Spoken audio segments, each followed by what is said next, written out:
All right, we're back in here, so let's just jump right into it, shall we? It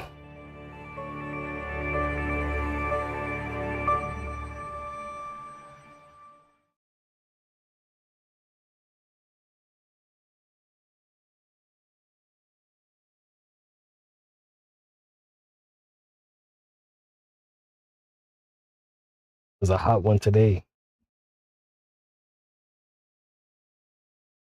32 degrees out in the city.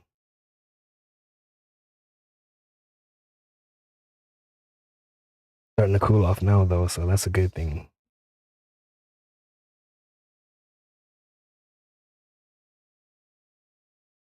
Made some tweaks that were necessary that I found the last time I was streaming. Everything seems to be smooth.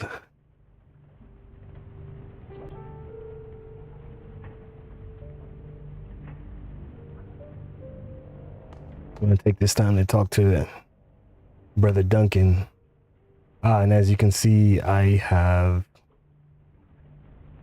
updated my profile picture from the silhouette.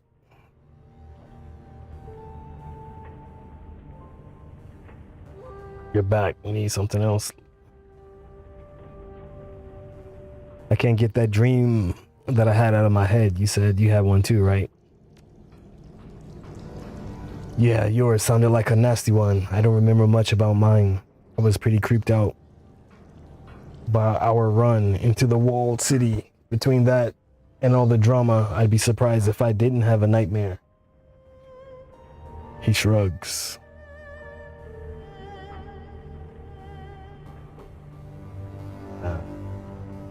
My PC is possessed by a ghost. Sometimes it progresses without me clicking anything.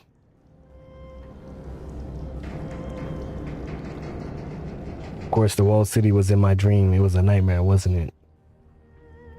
Was it in your dream? Sure looked like it. I'm not sure I'm surprised. The walled city is more than just another slum and a sprawl. Hell, it is a sprawl.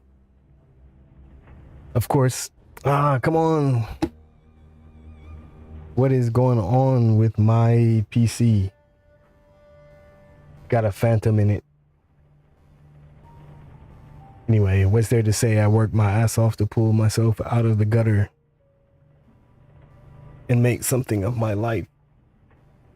I did what it took to earn my bronze, and now I'm a mercenary hiding in the shadows of a foreign country, doing dirty jobs that the corporations need to keep off the books.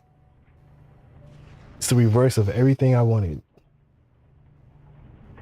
You seem to be taking it pretty damn well, so let me ask you something.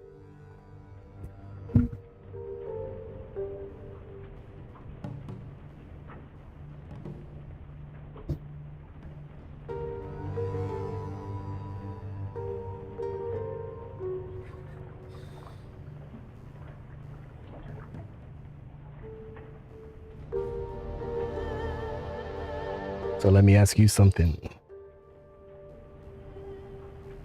You said this was all about running the shadows until we find out who killed Raymond. Then it's about payback. Is that true? Yes, this is all about revenge for me.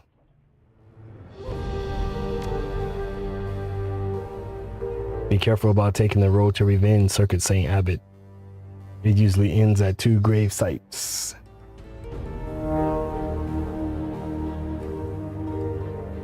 What's your opinion on kindly Cheng? I'd say she got us right where she wants us, right on her thumb. What do you want to talk about specifically?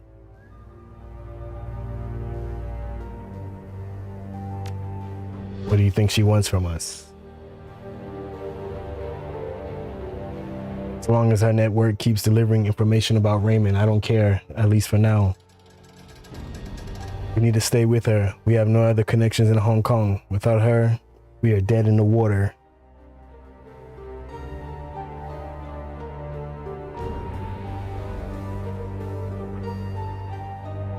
You think we can trust her?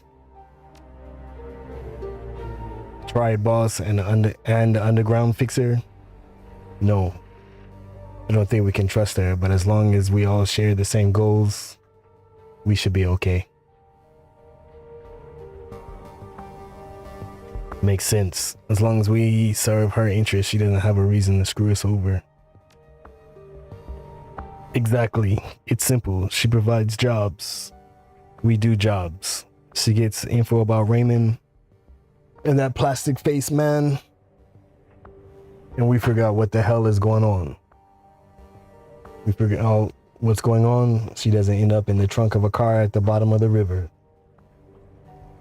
Everybody wins. What about this plastic face man? Creepy dudes are nothing new to me. Even well-dressed, creepy corporate dudes. Between the gangsters we grew up with and the shit that I've run into as a cop, I've seen all kinds. I just want to know who he is and who he works for. We should keep an eye on Strangler Bao. We should keep an eye on everybody. And that guy is definitely no exception.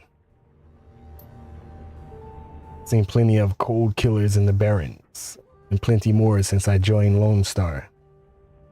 This guy's the real deal, and I'm not sure if he knows what the word remorse even means. You should stay clear of him.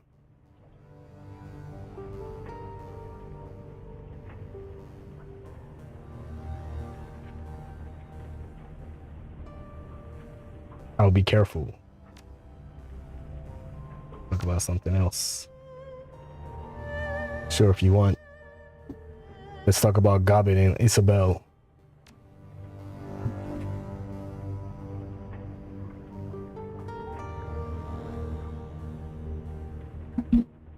They seem competent considering how young they are.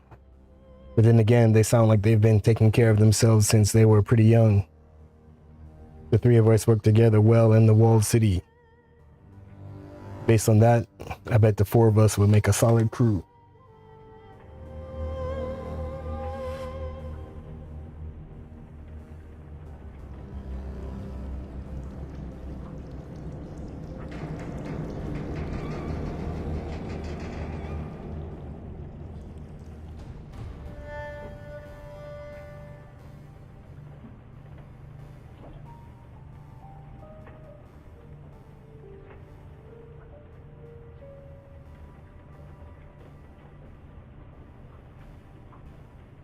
Do you trust him?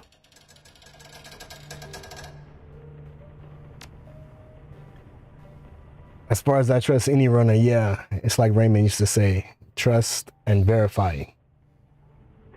They haven't given me a reason not to trust him. So until they do, I'll believe what they say and keep my eyes open. Let's talk later. Later's good. I want to do some cardio, work off some steam. Then it's rack time for me. You should do the same, Circus St. Abbott. A couple 100 push-ups. You're lost. Talk to you later. Why is my keyboard and mouse triggering stuff on their own?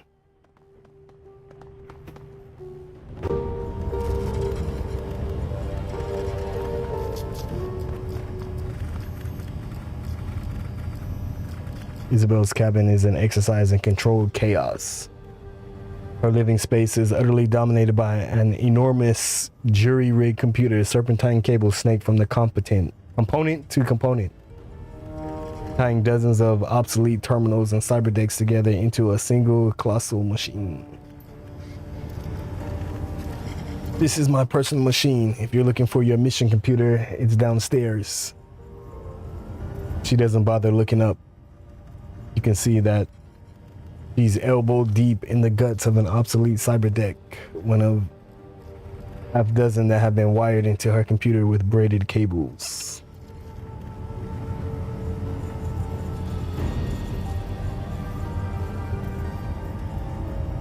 Actually, I was hoping to talk to you. Got a second?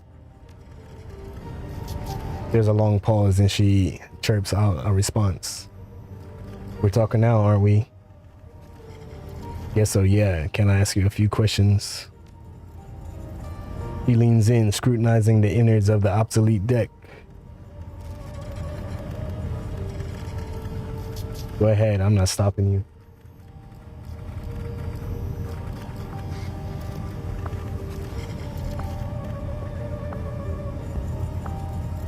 Have you been having weird dreams lately? Her body goes still. Yes, I think everybody has. Me too, I've been having horrible nightmares. I know, it happens more often than you think. She tilts her head in the direction of the walled city. This kind of mass psychosis was common where I grew up. Everybody got it. What is it? What's causing it? I don't know. Slowly, she begins rummaging through the guts of the obsolete cyberdeck again. I don't think I want to know.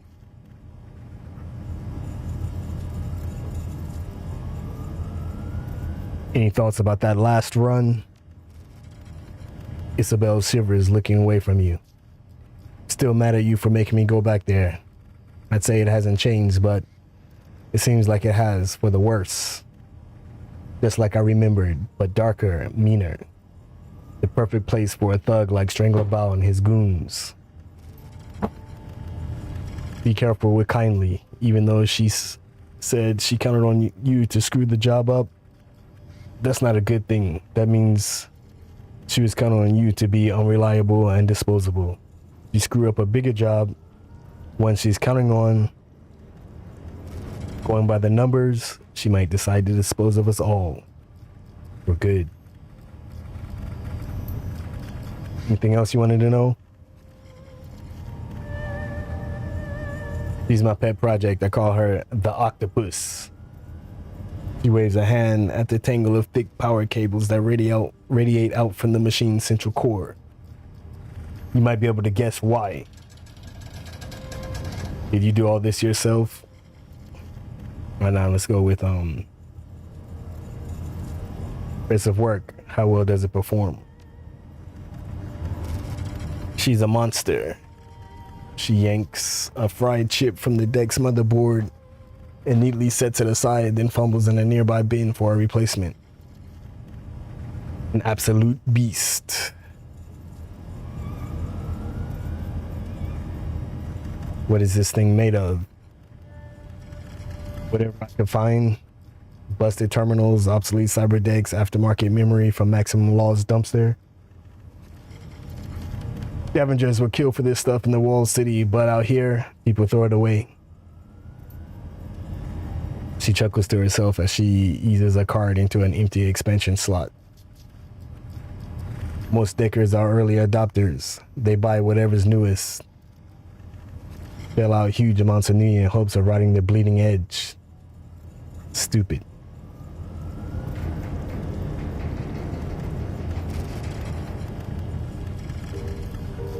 It's an arms race.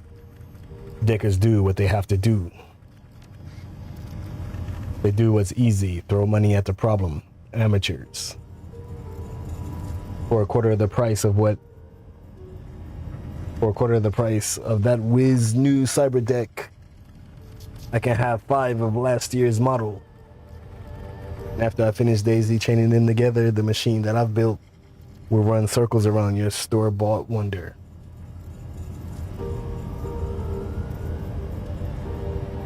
Makes sense to me. Good. That's a good sign. Shows that you're thinking clearly. Frowning, she yanks a slick of memory from the old deck.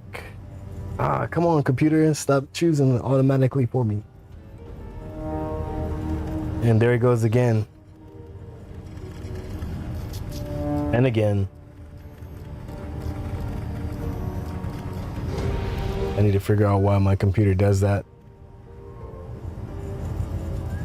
Look, it's nothing personal. I just don't think that I'm a very interesting person. She shrugs. Sorry if that disappoints you. Can we talk about that ambush at Victoria Harbor? Nah, I lost friends there. Duncan and I didn't come out of the attack unscathed either. The shark caught her down the same as your friend. Was she your friend? You didn't seem that close. She returns her attention to the octopus, turning her back on you. You don't like talking about things other than your computer very much, do you? With a long pause before she responds. When she does, she sounds vaguely hurt. I prefer not to. Nothing personal, it's just the way that I am. You say so. I do. I've always been shy. The kid, it was a survival strategy. Now, it's a part of me. And I'm at peace with that.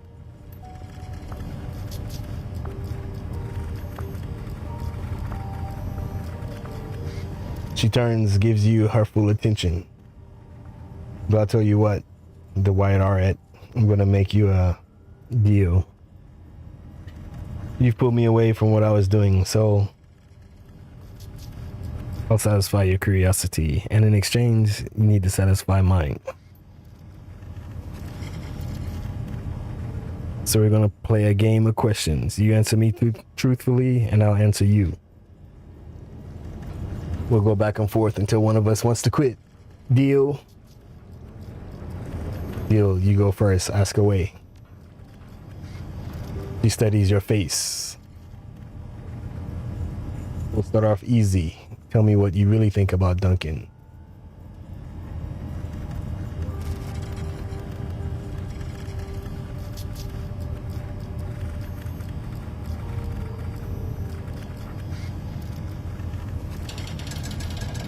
I love and respect the man. He's family. She cocks her head inquisitively. I've heard how you abandoned him back in Seattle. If that's love, you got a funny way of showing it.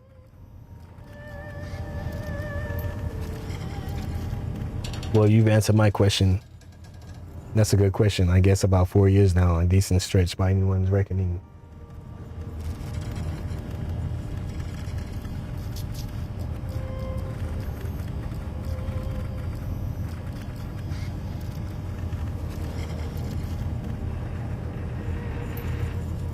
And that will make it my turn. So tell me, what was your connection to Raymond Block?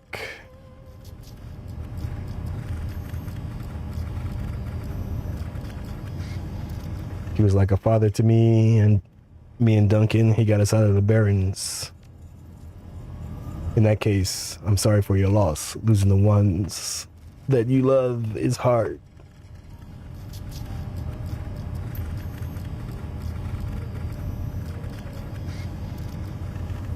You grew up in a walled city. Tell me about that. He fidgets. I'd rather not talk about it. Ask me something else. Why not? I'll tell you about life in Redmond if you want. I don't need to hear about the Barrens. Just ask me something else. Otherwise, we're done here. Okay, Isabel, consider it dropped for now. Of course, thank you. Did you learn the deck? The Whampoa. I lived there for a while after escaping the walled city. The people there were difficult. We didn't get along, but it was a great place to learn. And that brings us back to my turn.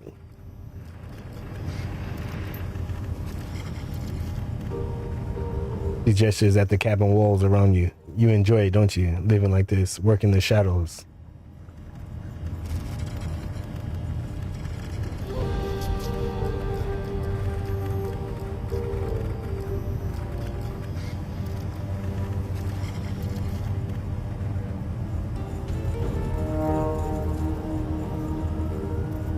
No, I left this shit behind when Raymond pulled me out of the Barrens. I want my... This is survival. I do what I have to. Enjoyment doesn't come into it.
May have more in common than I thought.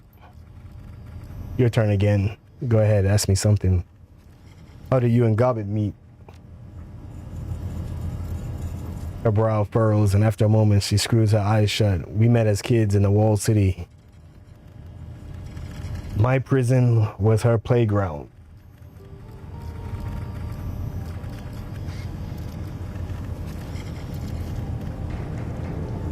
You okay, Isabel? Of course I'm okay, I'm fine. She lifts her gaze to the octopus.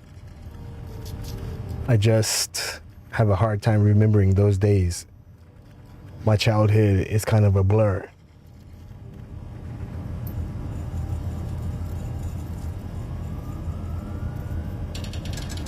My turn again. Her head tilts as she studies your face, and I think my last question for you.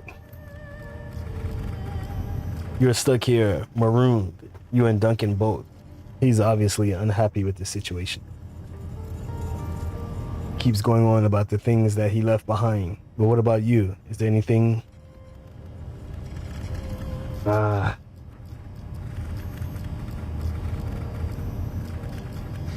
Nothing. There isn't anything that you'll miss. I don't know whether to envy you or feel sorry for you.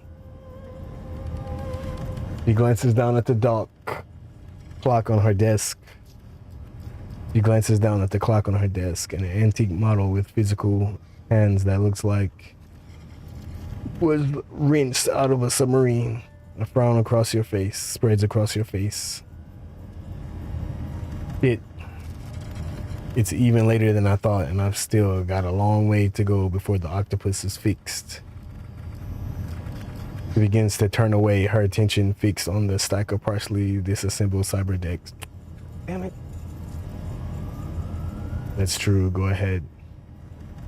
I know that you don't want to talk about your childhood, but I need to learn more about the walled city. The voice goes cold. Why? Because Raymond Black wanted to go in there and somebody destroyed my life to keep him from doing that. Her cheeks flush, just like they did the last time. She averts her eyes. No, I'm sorry, no. Later, maybe, but not now.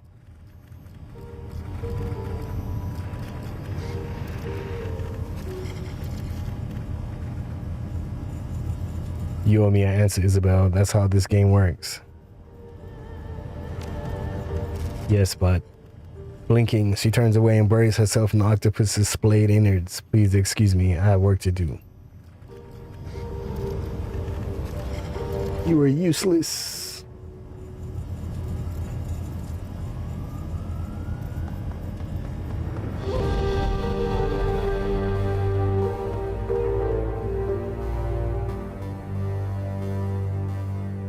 Gobbet's nest is pretty much what you'd expect. Piles of clothes on the ground, an overflowing garbage bin surrounded by stacks of instant noodle packets and towers of tinned oysters. Avant-garde posters haphazardly thumbtacked to the walls, overlapping in some places and peeling in others. It feels a lot like an art school dorm room.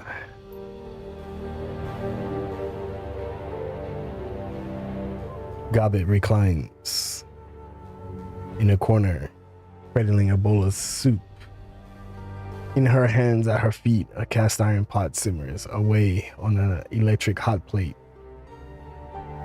The contents are typically Hong Kong comfort food: chicken style soya broth, elbow macaroni, tinned ham, tinned spam, and a heaping scoop of egg-flavored mycoprotein. As you wind your way through the piles of dirty laundry, Gobbet slowly lifts her head from her bowl to acknowledge you. Hey, yes, Seattle. She chews on the words along with a mouthful of cheap pasta. The corner of her mouth curls up into a half smile. How's tricks? It'd be a lot better if you stopped calling me Seattle. Can you come up with something better than that?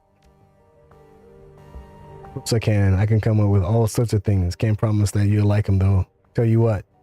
Why don't you just tell me what you want me to call you? Probably be easier that way for both of us.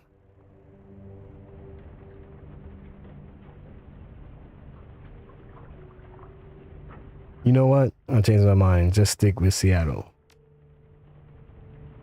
That's what you want. So, is there a reason why you're here, Seattle? I'm assuming there is, because you're standing on the pile of my clothes.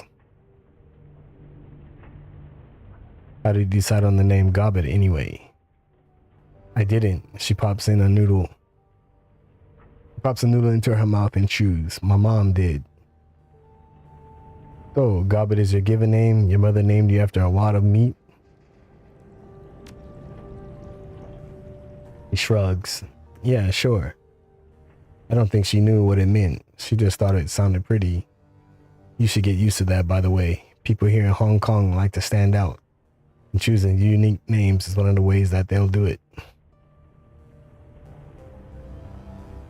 After talking about it, I want to go over the ambush back on the docks with you. Yeah, he nods slowly, frowning. Yeah, I figured you would. That was a hell of a thing, right? I go a little further than that. It was a clusterfuck of epic proportions. She nods. Yeah, that it was. Nightjar and Gutshot were two of the strongest men I've ever known. Quality Shadowrunners. Both of them. Watch those two fight through situations that I'd kill anyone and come out on top. And how did they go out?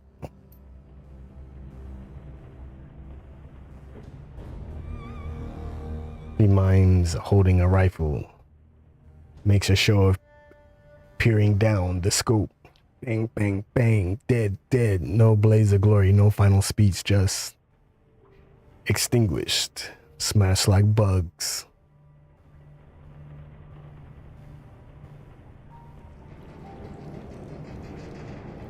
We've gone the same way if you wouldn't have gotten us out of there. He absentmindedly raises her bowl to her shoulder. A rat crawls over the slope of her back and lowers its head to lap at the broth. It was more a rat than me. She's the one who grabbed me by the gut and led us to that sewer entrance. All that I did was follow. Have you had any nightmares recently? Like bad ones? Her jaw stops working mid-chew slowly. She nods. Yeah, I have. We all have. Everyone in town. Me too. And Isabel, we both just had the same nightmare. Let me guess, you saw the walled city and a black whirlpool and teeth. Thousands and thousands of teeth. She holds up a hand. You don't need to answer. I already know that I'm right because I just had the same dream. Creepy, I know. Her voice goes quiet. The dreams are coming from inside the walled city, I'm sure of it. All of the negative energy pent up in there. All of that pain and anger and poisonous chi is leaking out. While we sleep, it's getting into us. You're sure, so sure of that. Why stay in Kowloon? Why not pick up and leave? You think this is a magical phenomenon then? Yeah, I think it is. Personal opinion, the walled city is cursed. Deep down, I think that everyone knows it. And we live in its shadow. It's bound to mess with your head, you know. And it is. But they're just dreams. It's not like they can hurt us, right? Who says that they can't? She tries on a smile, fails, does her best to laugh it off. Don't worry, Seattle. We're fine here. But let's talk about something else, huh? I don't like thinking about the walled city very much. Too many old fears and bad feelings.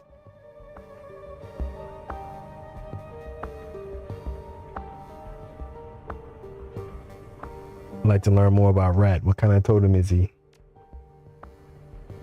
She slurps thoughtfully at her soup. The clever one. She's gotten me out of more trouble than I care to mention. Got me into a fair amount of it too. But I can always count on her to lead me out of hot water when I need her to. I can feel it in my belly, you know, sort of a tugging sensation. have long since learned to follow it. I wasn't aware that totems took such direct control of their shamans. Usually they don't. Me and Rat, we have sort of a special bond. She takes care of me, and I've always done my best to take care of her. Another pair of beady eyes blinks up at you from Gobbet's hip. The second rat scurries up her shoulder to join the first, and to pamper her earthly children like these two. Meet madness and folly.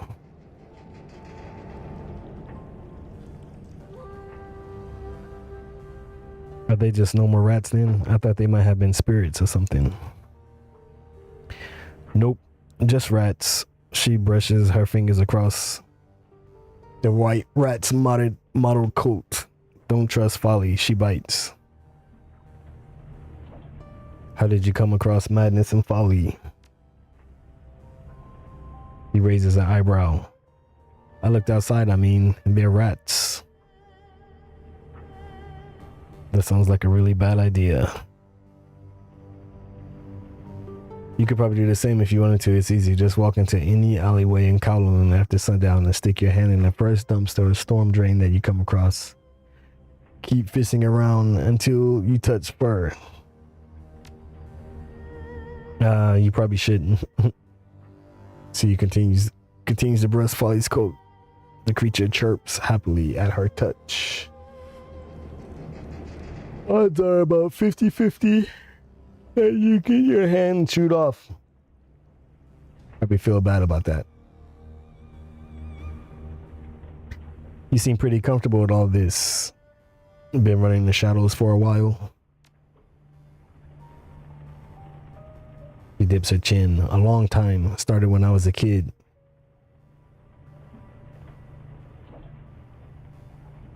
You're still a kid now, Gobbet. What are you, 19? She rolls her shoulders, shrugs, something like that. Your guess is as good as mine. Doesn't change the fact that I've been doing this for years, and you started yesterday. Matter of fact, Seattle, I think that I'm going to make a project for you. Make a project of you. Take you under my wing, so to speak. You need a wizened mentor. Might as well be me. Sure, why not? I could use the advice, and I don't see Isabel volunteering for the job anytime soon. You're in? Good. Starting the next time you visit, I'm going to teach you all about being a Shadowrunner. She stifles a yawn. You're going to benefit from my bountiful goblet stretches. You know, Seattle, this has been a nice chat and all, but it's getting late, and I still have the rest of a hot pot to power through. Thanks, but no thanks. Smirking. You can go get your own food now.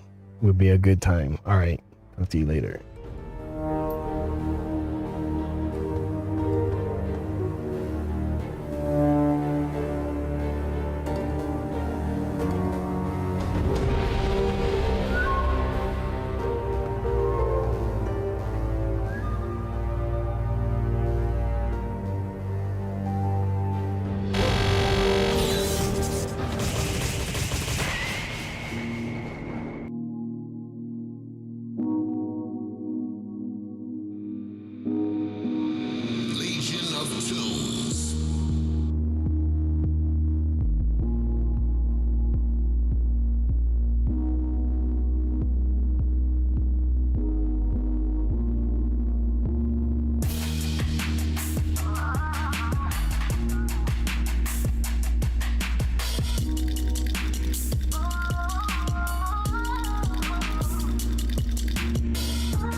I guess I'll go back to my room.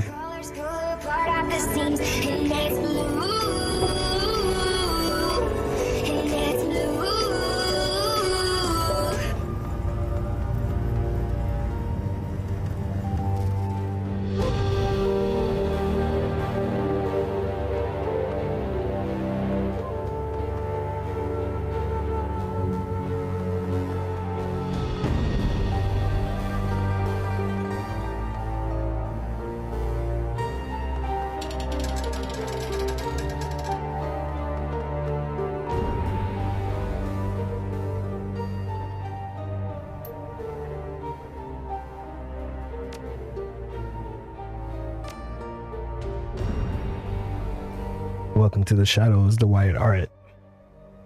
I've received a request from an archaeologist named Mr. Drake. He's interested in liberating certain artifacts from beneath a manor house located in Taipao. I've attached a copy of the video message that he sent me.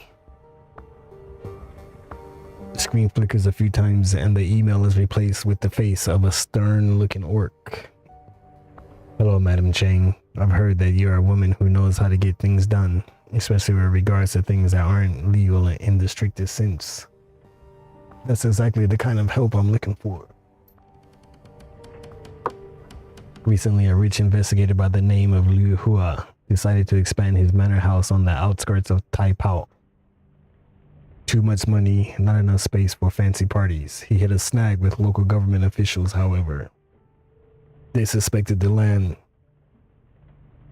his estate was built on may have 3 modern archaeological artifacts buried beneath it, all of them dating from the Song Dynasty. Consequently, I was contracted as an archaeologist to oversee the excavations and ensure everything was properly recorded and cataloged. Sure enough, we were only a few days into the excavation when we discovered a series of tombs lying beneath the site. The scope of the tombs was far beyond anything Lou or I had expected. Several acres of catacombs, at least, and untouched relics throughout. What's more, they're certainly older than the Song Dynasty. They may even be from the previous cycle of magic. Before I could make my report to the Free Enterprise Zone authorities, however, Liu called in his allies in the Tantian Incorporated. Liu sold the entire site to Tan Lian, who then leased it back to him because Tan Lian is considered to have extraterritoriality in Hong Kong. Local authorities were powerless to stop Liu from looting the tombs. He immediately began building a museum. You can call it that. Atop the site. He had the gall to call his museum the Emperor's Tomb. Can you believe that? The odds of there being an actual emperor buried there are basically nil, but he doesn't care. Anything to sell a few tickets. Mr. Drake, Liu has continued his excavations using Tantian contractors to expand the dig. What he didn't know is that I bugged his comlink before he fired me. Based on what I've heard, something strange is going on in the lower levels. Workers have been disappearing, only to be found dead several days later. Whatever is down there is too dangerous to be left in Liu's hands.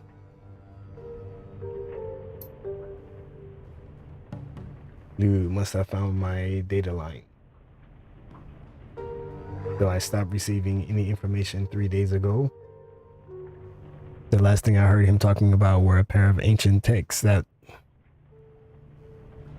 workers had discovered. Then he issued an order that further excavation should be halted until he can secure the subterranean areas. I'm betting those texts are the cause of whatever's killing the workers. I have quite a bit of experience with these kinds of dangerous excavations, but an operation of this scale is beyond me. I need a team that's tough enough to get in and survive. aren't afraid of making a mess and who can get out with the books and whatever else that they can carry. Beyond the two texts, I'm willing to pay very well for whatever other artifacts your team can liberate. The more valuable, the better. Don't worry, they'll be going to actual museums, not some rich playboy's mansion. Got a second program in place that'll suppress Lou's security system. The team will have to be careful though.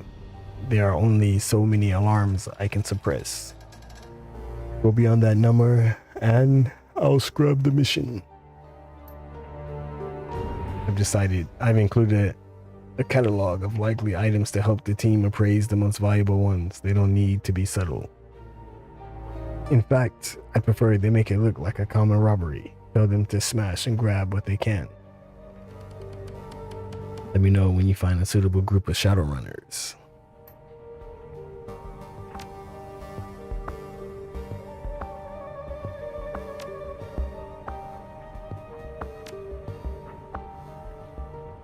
Let's work on one job at a time, shall we?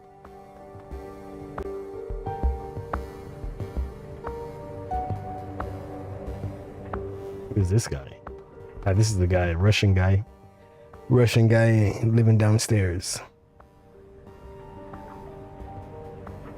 It is oppressively hot down here and the air is full of synthetic odors that grab you by the sinuses and refuse to let you go. You can smell engine grease and melting plastic, ionized air, and lead solder. A quick scan of the room tells you why. The downstairs tenant has converted the place into a machine shop. Metal fabrication tools and Duraplast extruders line the wall, and a pair of heavy industrial manipulators hang from the ceiling. A man in a black trench coat stands with his back to you, staring at a monitor mounted above a sturdy workbench. He addresses you without turning. I was wondering when I'd meet the new neighbor. His voice is pleasant, cultured. There's a hint of Russian accent there, but it's buried under layers of nuance.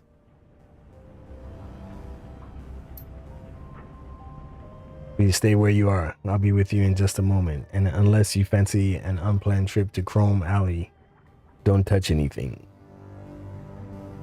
There are all manner of tools in here that could take your hand clean off. Take your time, I won't touch anything. You're very kind, thank you.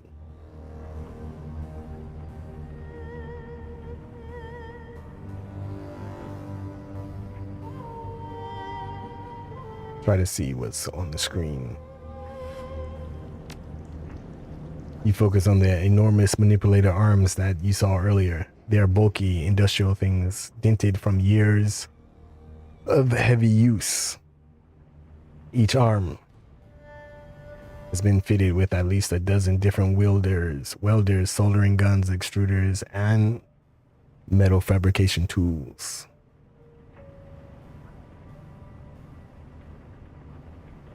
You've seen machinery like this in factories before, but they look terribly out of place in the bolt holes cramped engine room. Very good. Yes, that's coming along nicely. Very nicely indeed.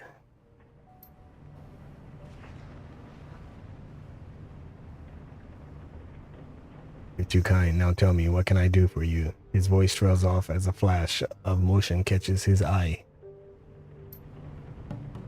With alarming speed, a sinister-looking drone scuttles out from under the work table. Its movements are surprisingly agile and fluid.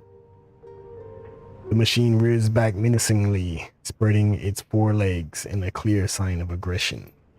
The man's smile tilts and his tone goes apologetic.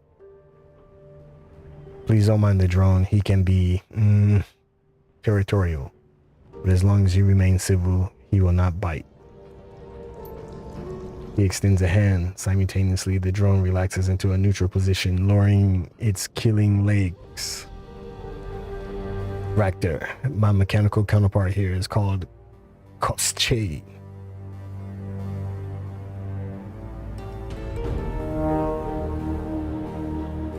Shake his hand. Pleasure. His hand is rough and abnormally warm to the touch. He shakes your hand with a solid grip.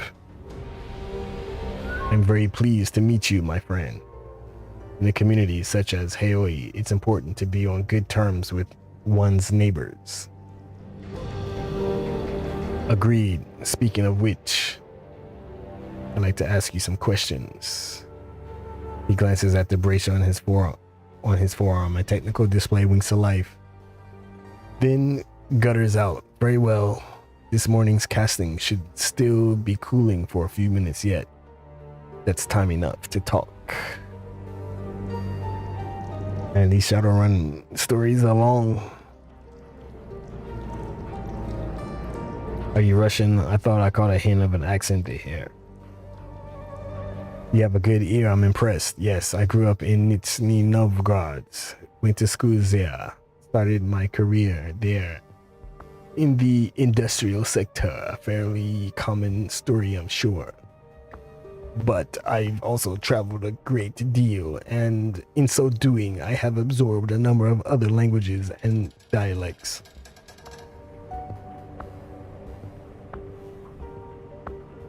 If you were born and raised in Russia, what brings you to Hong Kong now? Same thing that attracts many to the free enterprise zone. Opportunity. You yourself are a recent transplant, are you not? Your Cantonese is heavily accented in the style of many UCAS expats. That isn't a criticism, mind you. It's just a statement of fact. You're right. I'm originally from Seattle. I figured as much. You're lucky to have lived in such a great city. One day, after my business in Hong Kong has concluded, I would like to travel there myself and to visit its Rennaku archaeology.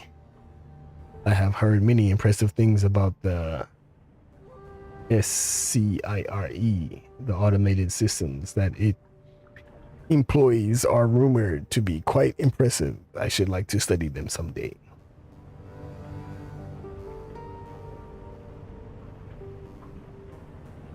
You've got a lot of interesting machinery here. The same could be said of many in Haoi, I'm sure. This is a smuggler's den, is it not? Our entire economy is based on people having things that they shouldn't. Is there a particular device that interests you out of curiosity? Mostly interested in that drone you have there. What's Che? But my friend, you are wrong. You will never find his like in any corporate factory or lab. He is mine, my own creation, from the top of his sensor cluster to the tips of his claws. I designed him, fabricated his components, and built him by hand. Impressive. No more so than anyone else who follows his passions and perfects his craft. When you said this morning's casting, what did you mean? Exactly what I said, a casting that I made of a new locomotive assembly for a Kosche. He gestures at the display above the work table. A biometric design. As you can see, this one is inspired by the walking legs of a decapod crustacean. The mangrove crab, to be specific. You're designing drone parts here? That's fascinating. And will this new leg assembly make your drone more effective? That remains to be seen, but there is more to life than combat effectiveness, is there not? By fabricating new components for Kosche, I unlock options, different ways of being, even the failures. And there have been many. Value in this context.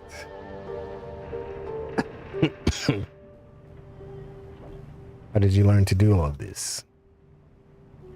More training and experience than I care to mention. He offers you a wry smile. Drone architecture was once my profession, you see. Now, it's more of a calling, one that I'm free to pursue now that I have freed myself from the shackles of corporate servitude.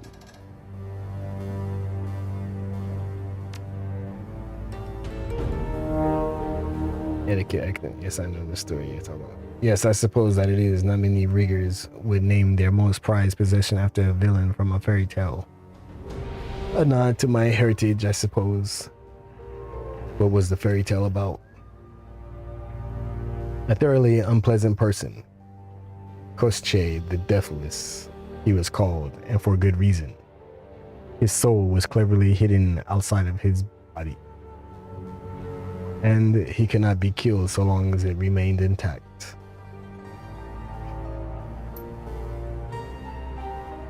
Koschei was a villain and a notorious kidnapper of women, but something about him always stuck with me. I suppose that it was the notion of immortality through cleverness that resonated. There was something to be learned from that, I was sure. And so, when it came time to name my beloved creation, his was the first name that came to mind. And is your drone deathless, like his namesake? In a manner of speaking, I suppose that he is. I have redundant copies of every piece of his architecture, and his core programming is stored on disk in a secret location. Should he ever suffer critical damage, I can easily bring him back. I had a plan once to automate the self-repair process. I must confess it was really quite ingenious, but alas, my research was lost. One day I will reclaim it, and Koschei will become as deathless as the stories claim, but it will not be today.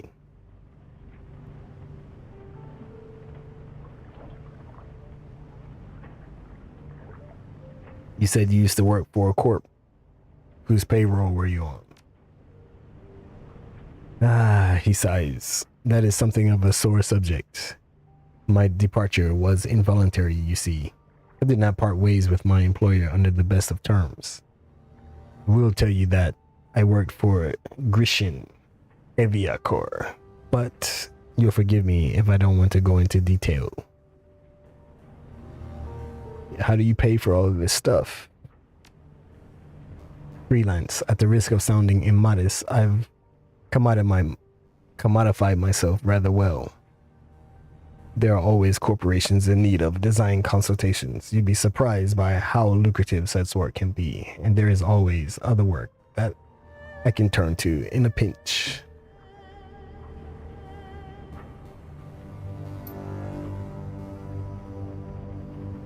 You said that you did other work besides consulting. Care to tell me what kind?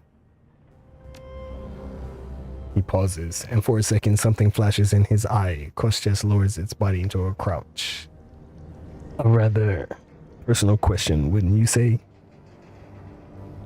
Maybe, but then we are having a personal conversation. Indeed we are, but even in personal conversations, certain topics can be held off limits. Truth be told, I don't feel especially comfortable discussing my side work with relative strangers. Suffice it to say that my freelance activities often fall on the illicit end of the spectrum. Tell you what, I'm just going to guess you're a Shadowrunner, aren't you? It gives you a shallow nod. I dislike the term, but yes, I run the shadows. What gave me away?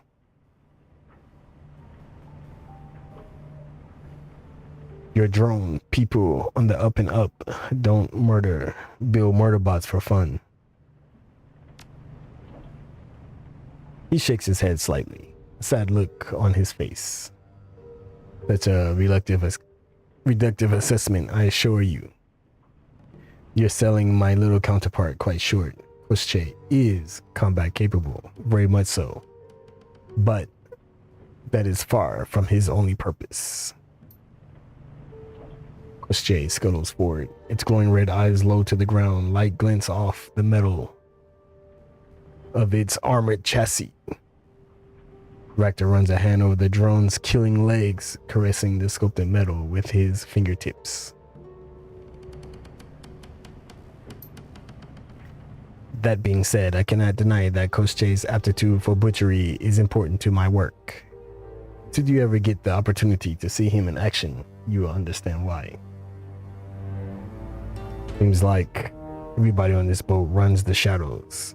Why not pool our resources? A compelling offer, but I'm doing quite well on my own. But I must admit that there are certain jobs for which I am unsuited.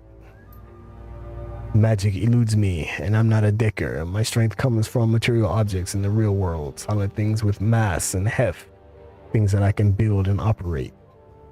Sadly, a great many clients are only interested in teams that display mastery over the intangible. This group of yours, do you have people who can cover those bases? If so, then perhaps we can help each other out. How can you not already know that you live beneath our feet?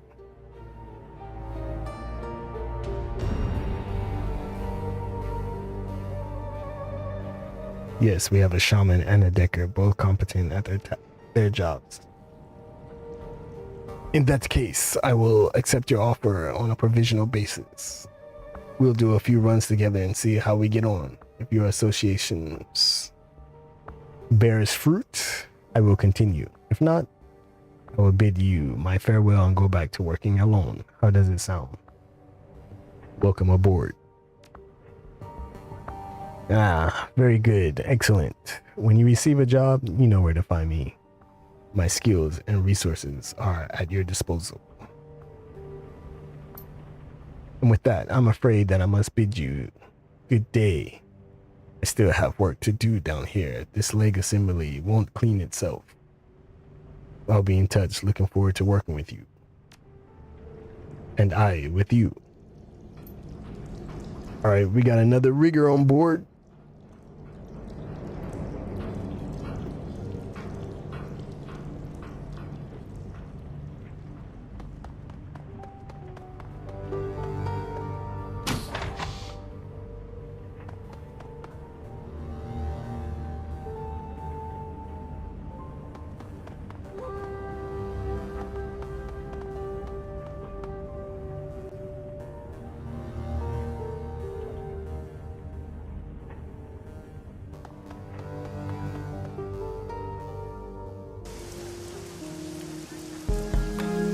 Wish there was a map.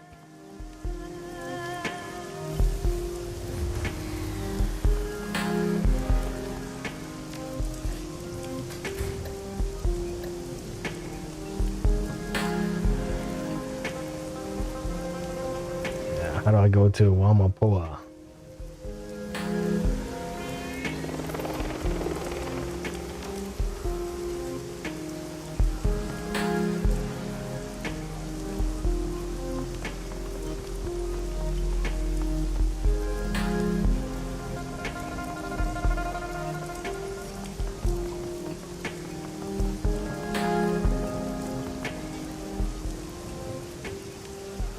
As you approach the small landing, you see three men, two elders and a younger man hunched over a gold board. The juxtaposition of the two white-haired, white-bearded men and the black-haired man is almost comical. Together, the three resemble the small black and white stones of their game. Despite the variety of ambient distractors, the three men remain acutely focused on the game. One of the elders, a round-faced man with a beatific smile, carefully picks up a black stone and places it on the board. His opponent snorts, and a small smile flashes across his long face. Almost carelessly, he snatches a white stone and deposits it on the board. The smiling man groans, and the long-faced one proceeds to collect several black pieces off the board. You. Ah, you got me there again. He laughs. A pleasant, full sound. As it trails off, he spots you watching the game. A broad smile brightens his cheeks. Why, hello there, young man. Something you need? The long-faced man gives you a cursory look and continues to collect black stones. Just a gawker shoe, it's your turn. The name's the Wyatt. Alright, got a second to answer a question or two? Shu nods. I could use a short break. How about you, Gin? Gin sighs, shoulders slumping forward. After a moment of scowling, he reluctantly speaks. Fine. A short break. The two elders turn toward the younger man. He looks to be in his early 30s, but it's difficult to tell. The skin on his face is smooth and supple, with only the suggestions of creases at the eye, mouth, and forehead. But small gestures, a blink, a flare of his nostrils briefly reveal the lines of his face. The man's eyes rise from the go board and study the elders. He nods.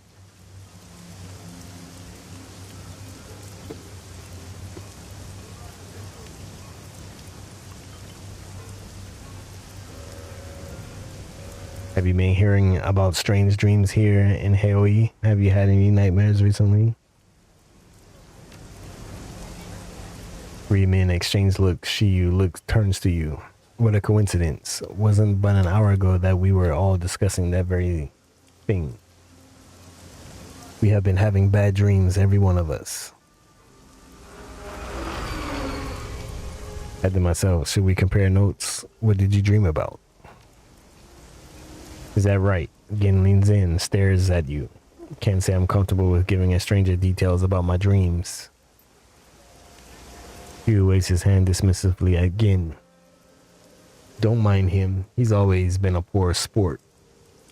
But he raises a good point. Some of our dreams contain information best left private, just as yours do, I'm sure. Having just met, how can we be sure that you respect our personal information?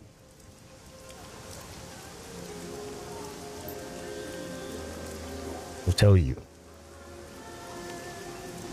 I dreamed of a long, dingy hall. When faced with such a thing, one generally walks its length, so I lifted my right foot and placed it in front of me. But upon taking that first step, I found myself instead drawn down an alleyway to my left. It wasn't there before. This alley, it appeared only as I began to walk. As I moved down the alley, I found myself surrounded by friends and loved ones. They all stood there, silently watching me with smiles on their faces. And as I passed each one of them, they fell to the ground in my wake, dropping like puppets with severed strings. Somehow I knew that if I followed this road to the end, I could have everything I'd ever dreamed of. But I woke before I could reach it. He folds his hand in his lap. There's a moment of silence before Shu speaks up, the rosiness in his cheeks having drained away. I too saw the long hall. My own experience was different, however. The hall was far off in the distance, and I was looking down on it from a strange angle, as though I were perched on a wall high above. You know, young man, the Wyatt Arrett, you look very much like the person I saw walking that hall. He moved steadily down the path, walking at an even pace. And just behind him, a great and terrible shadow followed. Of course, I didn't have the best view up there on that wall, or wherever I was.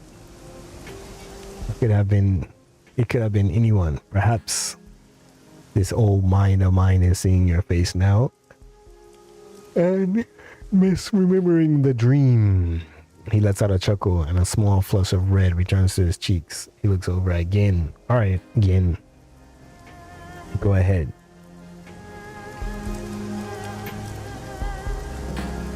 Jin broods in his corner, arms crossed and jaws set. changed my mind. I don't want to share my dream. Nonsense. Master Lao and I have both told him our dreams, and now it's your turn. No. It's fine not to tell me. I don't want to force you to do anything. I don't want to force you to do anything. He holds the palm up toward you and looks at Shu. See? Straight from the horse's mouth. I don't have to. Gin. Lao's voice is firm but soft. This is important. Gin's mouth opens and closes like a gasping fish. But as he looks at Lao, his body relaxes and a sadness seems to take hold of his features. Alright, but don't you go repeating any of this, you hear me? He takes in a deep breath and slowly releases it.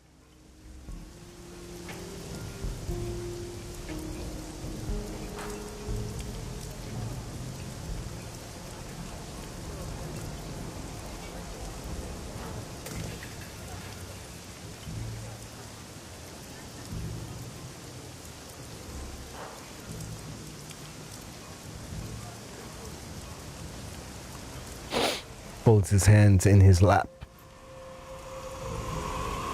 My dream began as a nightmare. I dreamed of the failures and mistakes that I've made throughout my life. The people I've let down, the competitors I've crushed. The wife who died in hospice without me. I dreamt of the family that I abandoned.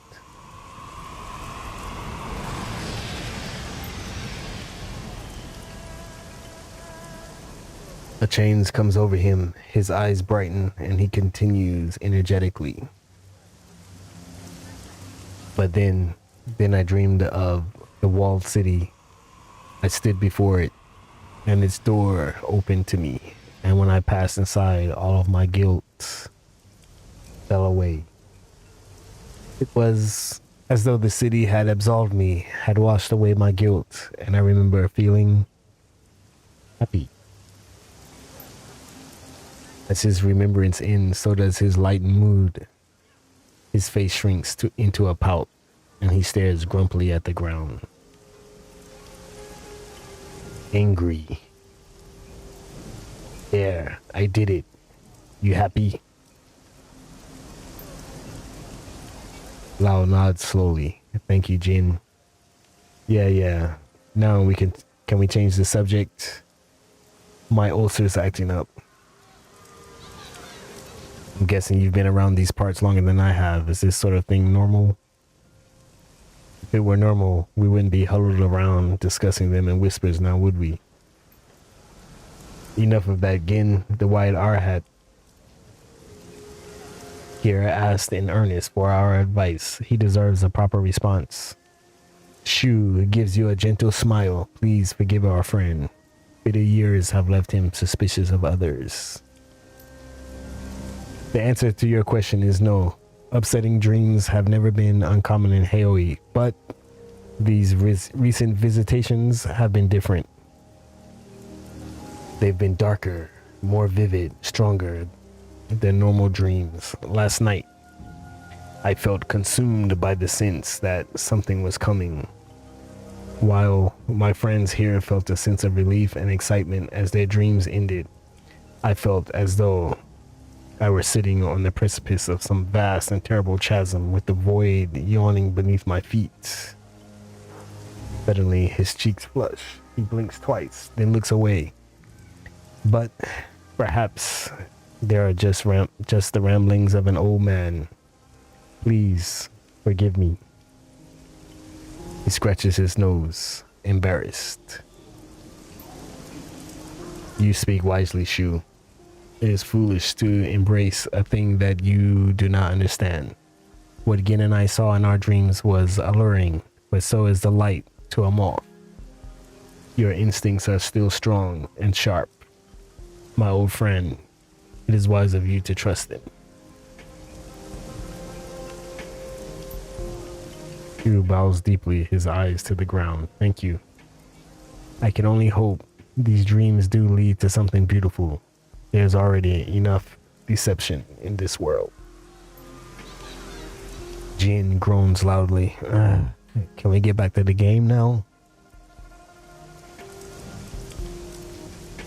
I don't want to keep you. Of course, stop by again sometime soon. Alright, your company has been refreshing. Thanks. Good luck with your game. Appreciate it, young man. We'll be seeing you.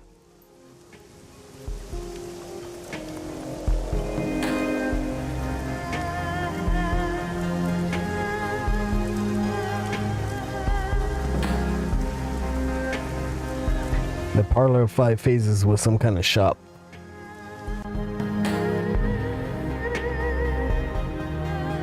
Ah, magic.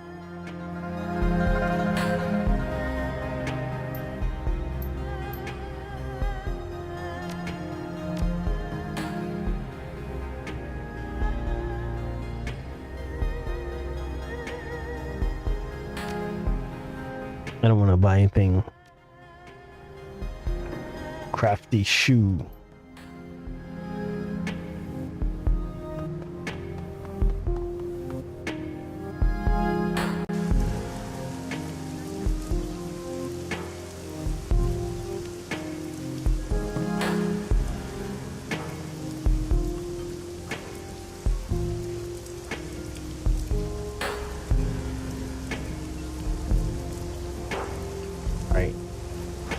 Let's head over to here.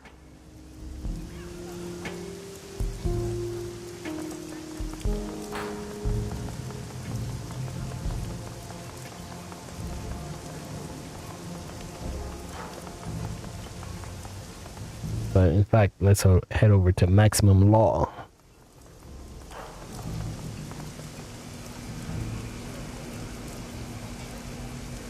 Overhead, a gigantic hollow sign shines like a searchlight, screaming its message through the dim light.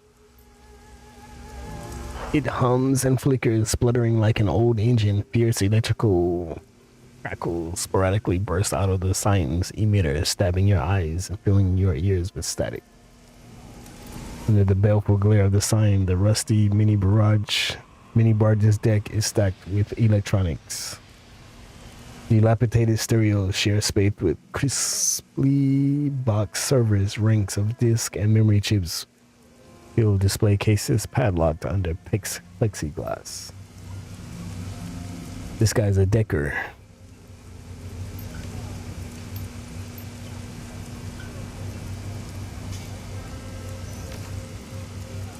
Maximum Law's mouth crinkles in disgust. He jabs a pudgy finger at you. Junk. Hey, if you can't see what's in front of you, that's not my problem.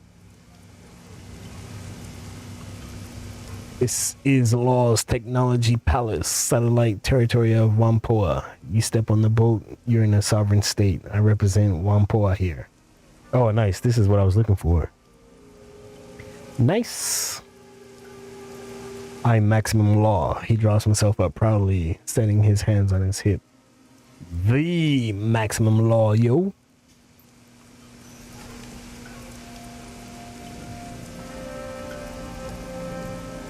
You got a tech problem? Boom. I solve it. You need a software? Boom. Done. But don't waste my time. So you need business in Whampoa right now? If not, keep moving.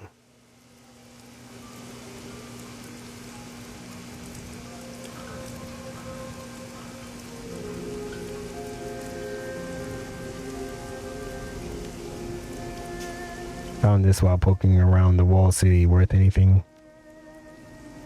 He scans the chip's casing with a handheld optical reader. Yo, that shit is banned. Lifted off some Yellow Lotus. They traffic this stuff. Delimited SIM chips. Full sensory experiences. You looking for a buyer? I can make it happen. How's 120 sound? Sure, take it. Hope it finds a good home.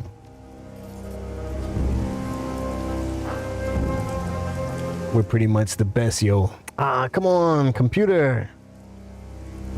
You really are new to Hong Kong, aren't you? We're the Neo Matrix Collective. We run the Hong Kong Data Haven. And The Kong Shadow Nets. We are the Kong Shadow Nets. Outside the corporate net is the rest of Kong, and in those shadows you'll find threads of golden light like a vast spider web that carry information. Those golden threads and the web is Wampoa. My buddy R3D, my buddy Red Storm wrote that. Pretty wicked, huh? Anyway, we're bleeding edge on the path to the singularity. We're doing things no one else is doing anywhere except maybe Denver or Tokyo. Our homeland is the Matrix, and we're building a society of truth and expertise and information.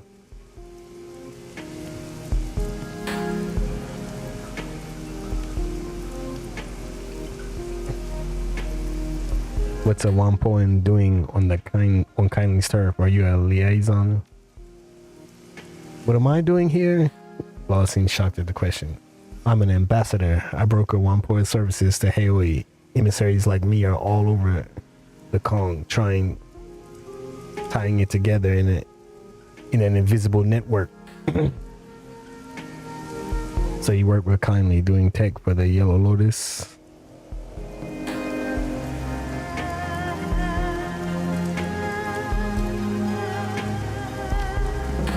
Well, I do some work directly with Kindly, but my focus is more at the street level.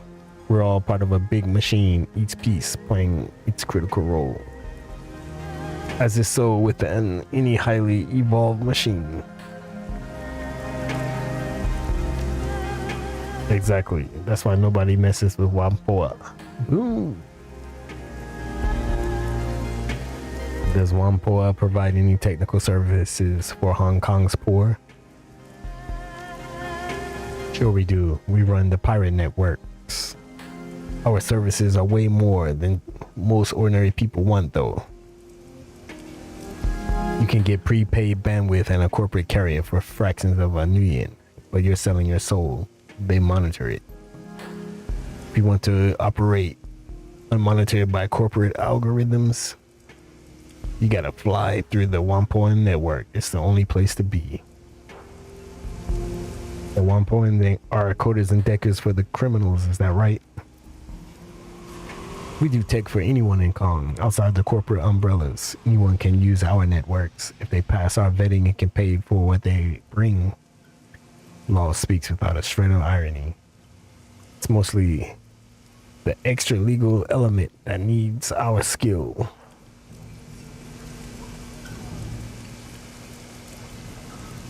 You seem very outspoken, less modest than many. I understand someone's killing your elders. His face goes grim. A red light blinks on the VR goggles. A lens whirs quietly, focusing in on you. He grinds his teeth audibly, radiating nervousness and intensity. Yeah, shit's crazy. Full on medieval. Damn it. I don't know who you are. Ask who. Come on, my computer. I am more outspoken, y'all. I don't need that meat space. He shrugs. Is that a Wampoan thing for those of us who are most dialed? Maybe. We're post-cultural. Law sweeps his hand around, gesturing at the surroundings. I hardly see any of this meat space. Our meat space headquarters is a big 20th century ship. That's totally awesome. Whatever. It's just meat space. Wampoa is bleeding edge on the path to becoming a Saiyan. Straight up truth. Law punches his fist down at the ground, striking a majestic pose like a Tridio barbarian. Ooh, truth. Outsiders don't understand this. Maybe you can if you're really smart. We're in a whole different world than most people. Like, I'm seeing 3 streaming videos and live network stacked to my goggles right now. I'm just wasting the wire art.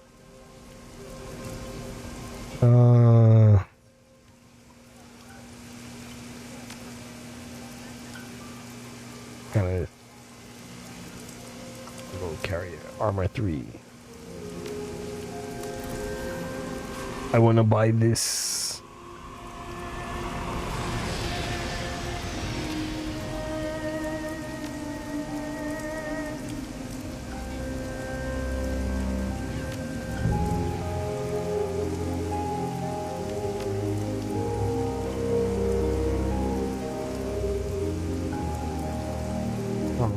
What else?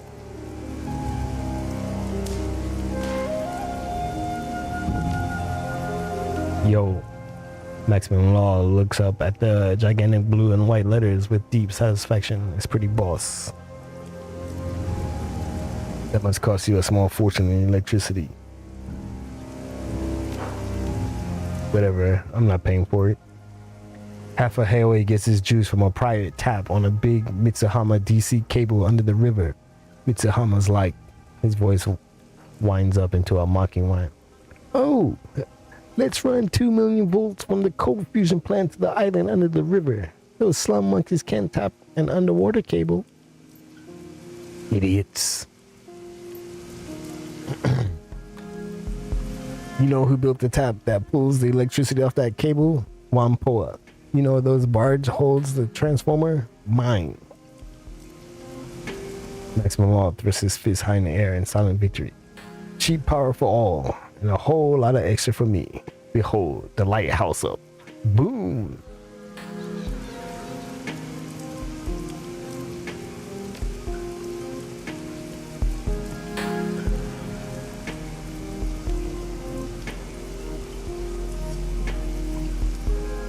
This looks like all decking.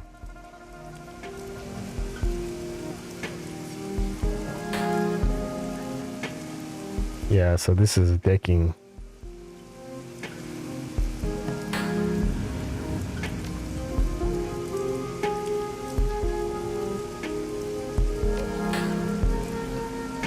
I want to get back to the mission, man. It's not VR, it's augmented reality. We're pioneering it. Little cameras, matrix overlay. I can support 3-dimensional HUD and sub windows with live multiple feeds. Wave of the future, huh? A feature where you can't look anyone in the eye and you resemble a B-grade sci-fi character. Techie's trying to proxy for astral perception with gadgets. Cute. Don't give me that woo-woo villain chaser bullshit. All that astral stuff, it doesn't do anything tech can't do better. Ultimately, it's just a shortcut. Law says it with supreme confidence, a statement of perfect fact. He hooks his thumbs in his bulky electronics belt.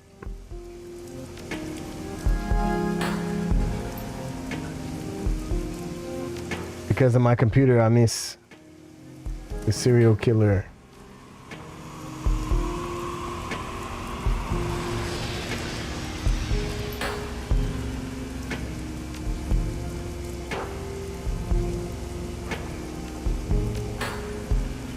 Alright, maybe I wasn't supposed to go here.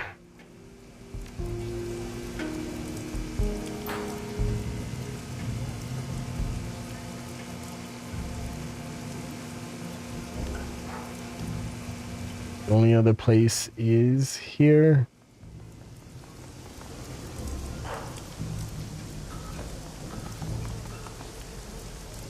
Maybe Club 88.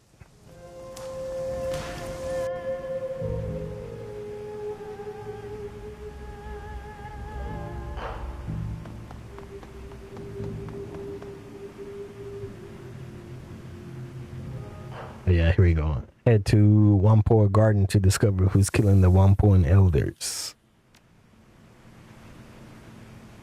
That's what we wanted. In addition to your team, your fixer has access to a small network of mercenaries in the Kowloon area. These runners appear below your core team on the runner selection screen and can be hired on a mission-to-mission basis. As you complete missions, both your team members and the available mercenaries will periodically gain access to new equipment and abilities. Any new items, spells, weapons, or weapon abilities that a runner gains will automatically be available for use the next time you take them on a mission.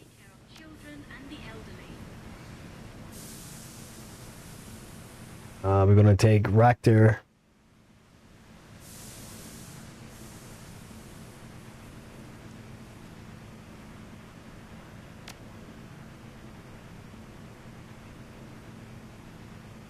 There, Isabel. Hello. Physical magician.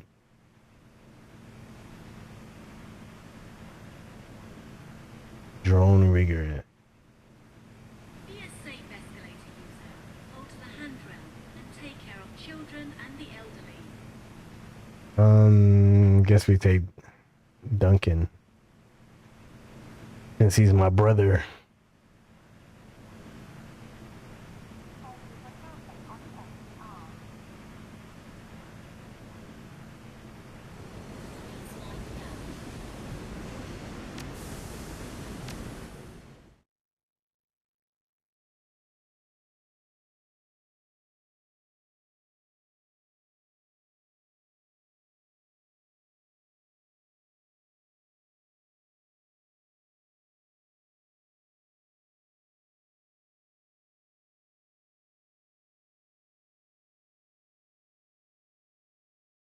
Wampoa Garden.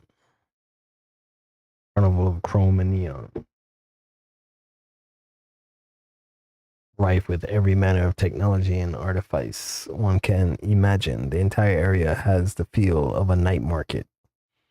Save that chips are sold in lieu of steam buns and vendors hawk the latest drones rather than folk art. Something stalks these streets, hiding just out of sight.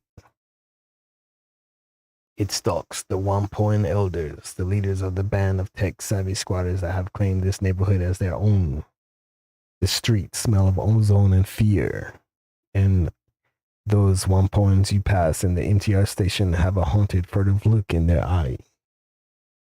While the killer has struck only at the elders thus far, it may only be a matter of time before ordinary residents are menaced as well.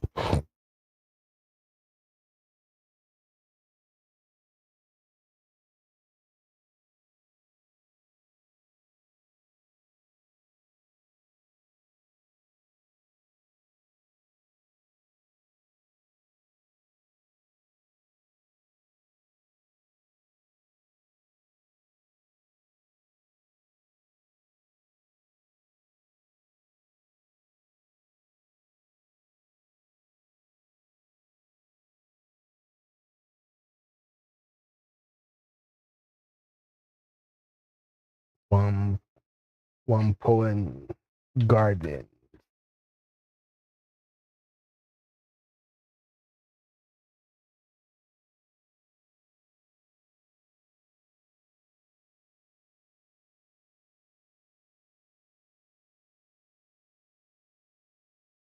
Carnival of Chrome and Neon. Wampoan Gardens. Carnival of Chrome and Neon. That's going to be the title of my next stream. Carnival of Chrome and Neon.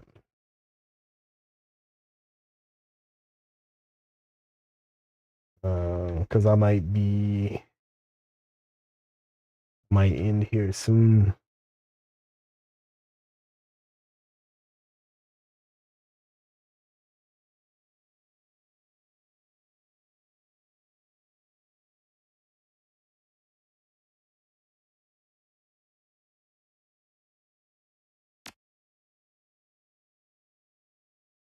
Equipment stash. I'm good to go.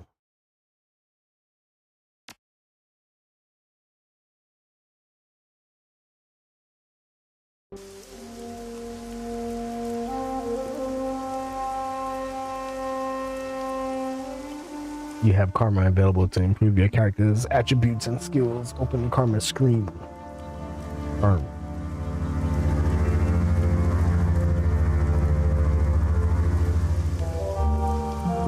Nine.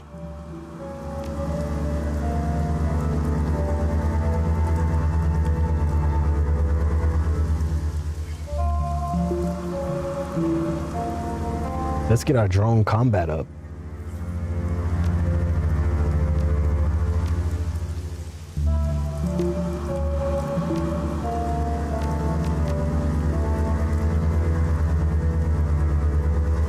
How come I can't? I gotta get my drone control up, I guess.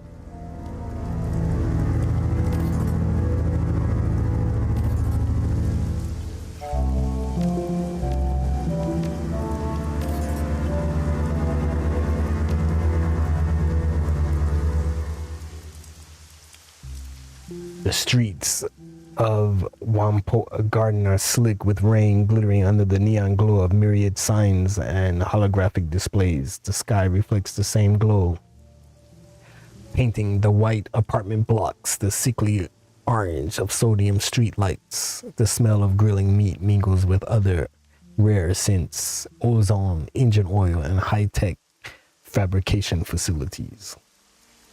Despite the hour, there are plenty of people out and about. You can hear the calls of street vendors and touts urging people into their stores.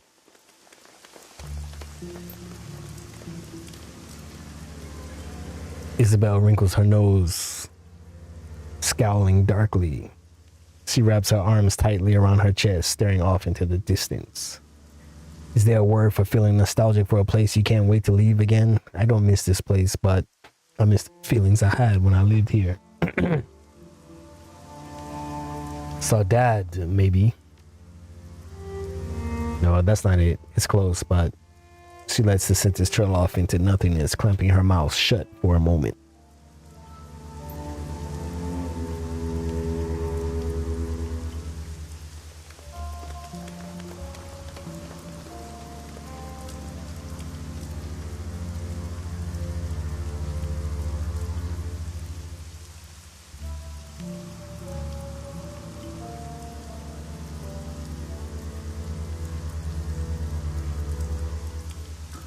This place seemed like heaven after the walled city, like the whole world had unfurled in front of me.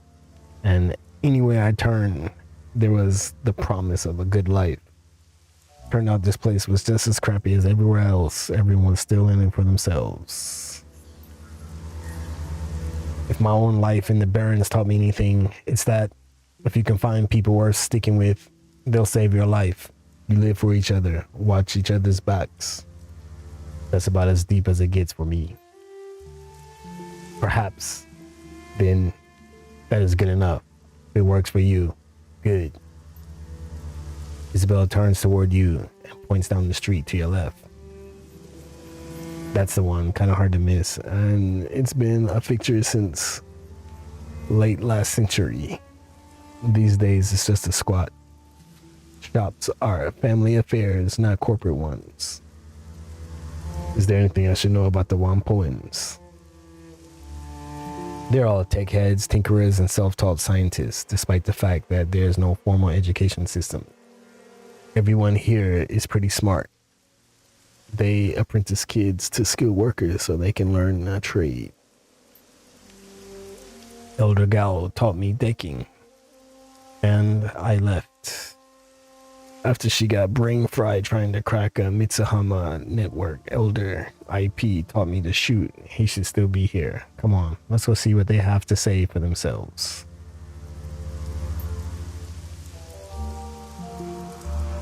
Yeah, we got 2 drones now. Looking legit.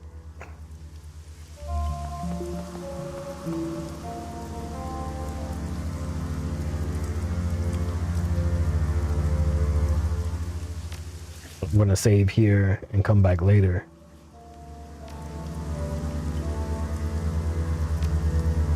How's that?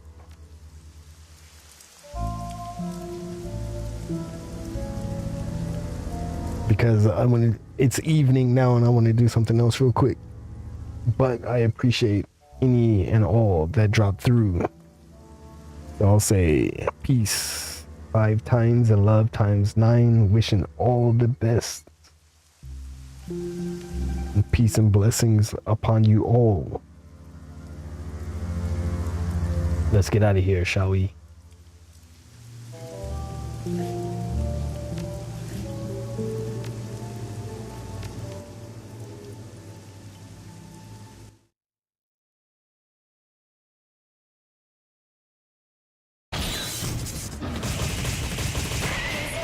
Streets and now I'm covered